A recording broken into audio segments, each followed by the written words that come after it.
Hi and welcome. I'm going to do a review of Star Trek Strange New Worlds, episodes 1 and 2. In the first episode, a distress call from Lieutenant Noonien Singh compels Spock to disobey orders and take the USS Enterprise and its crew into disputed space, risking renewed hostilities with the Klingons in a bid to aid his shipmate. Well, how does this all come about? Basically, they're in space dock, is what happens. And Pike tells Mr. Spock, I'm going to go help number one, or Una, because he doesn't want her to be kicked out of Starfleet, and so he's going to take some time off and go try to help her. And so he's basically not in this show at all. He just tells Spock, you're in charge of the ship, you're in command, and we're in space dock, and that's it. And he goes, boom, that's it. So he's in the show for exactly like 2 minutes, if even that long, and he disappears. So Spock's left in charge, which to me doesn't make any sense. If you go back to the original series, Spock's first command is on the Galileo 7. That is his first command of the crew. And so even Dr. McCoy says to him, and so ends your first command, Mr. Spock. So there you go. Don't know how this became his first command in space dock. But it is in this show. Clearly, the writers never watched the original series. And also, the other comment I have about this show is they don't know anything about Mr. Spock. In fact, they go out of their way to try to destroy Mr. Spock's character in this show. Yes, all of a sudden, Mr. Spock is emotional, which makes no sense because he's a Vulcan. And Vulcans have no emotions. They are suppressed. They are logical, very logical. Also, this show seems to have forgotten that they're Starfleet officers and they follow military rules. In this show, Mr. Spock is ridiculed, made fun of, basically laughed at when he gives commands or does anything on the Enterprise. He's basically might as well have a clown outfit on and just, mocked and made fun of throughout the show. That's basically what happens to Mr. Spock in this show.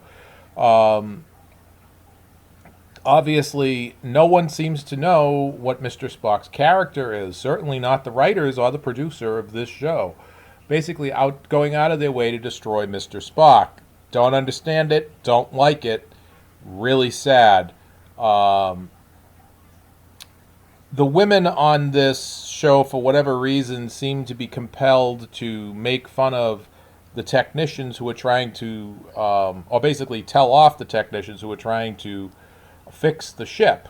Don't understand that particular scene at all. It made really no sense and really didn't make the plot move along at all. Really a head scratcher on all of these. Mr. Spock, of course, has to face off against the Klingons. Not really sure why they seem to be focused on things like the Gorn, which they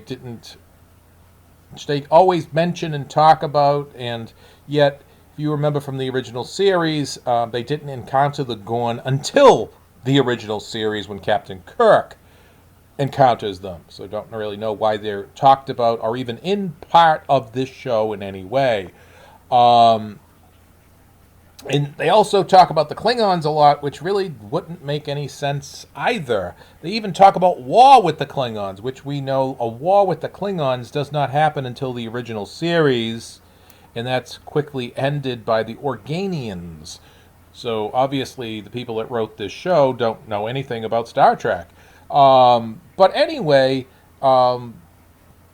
Spock steals the Enterprise, even though there is a person on board who is a supervisor, and she outranks Mr. Spock and tells him that the ship has been sabotaged to be taken out of space dock.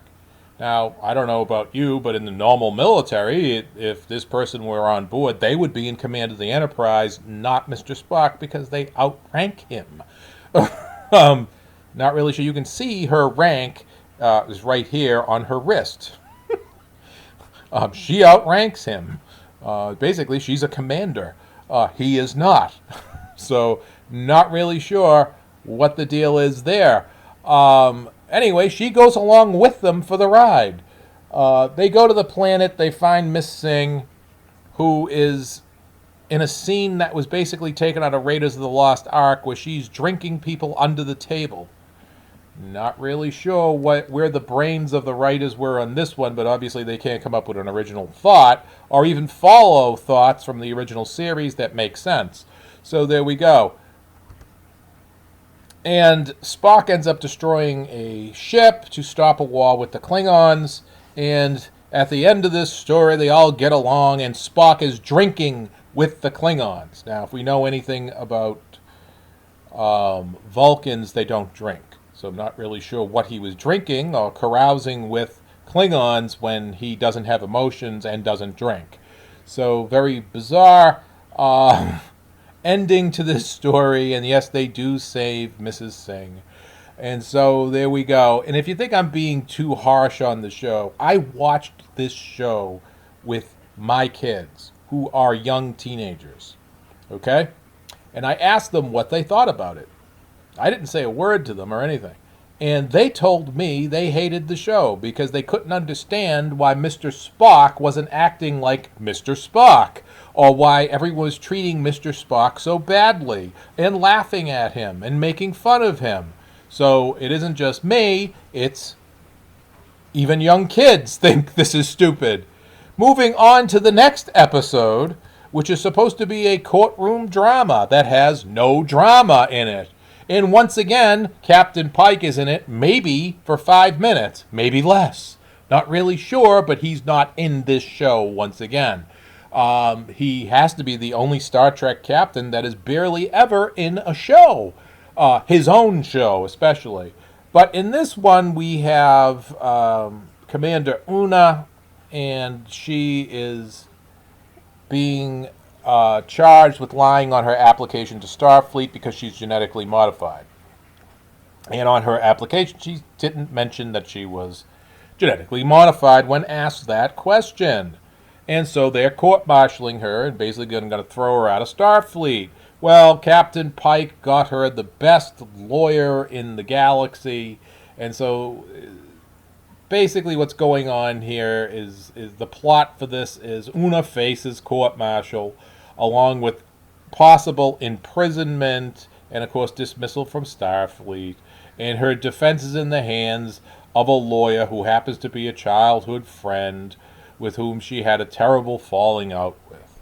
Okay, so the lawyer, this defense lawyer, shows up to the court-martial, and for whatever reason, no one can figure this out, is allowed to talk and talk and talk and talk about all irrelevant things that have nothing to do with the court-martial. Now, if the writers knew anything about court, which is quite clear to me that they don't know anything about court, they must have borrowed the writers from She-Hulk, who absolutely knew nothing about court as well, you would know that, well, you can't do that. I mean, the judge would have just said to her flat out, that's immaterial, please move on, or I'll find you in contempt. And that would have ended that. But no, this doesn't take place in this bizarre courtroom. Also, this wouldn't have gone to trial, okay? This would have been settled in a simple hearing, and it would have been settled by her being thrown out of Starfleet.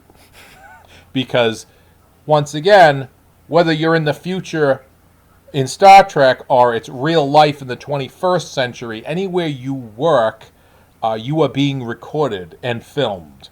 Okay, so they have it on film of her lying on her application. Therefore, she would be thrown out of Starfleet. But of course, they allow, extraneous circumstances and all this other nonsense that they would never allow in court. It's just utterly ridiculous. Once again, there is no drama in this court case. Sorry, you're supposed to think there's drama, but there's no drama. There's basically boredom, and I practically almost fell asleep watching this. That's how boring it was. Literally no action in this show, just boredom.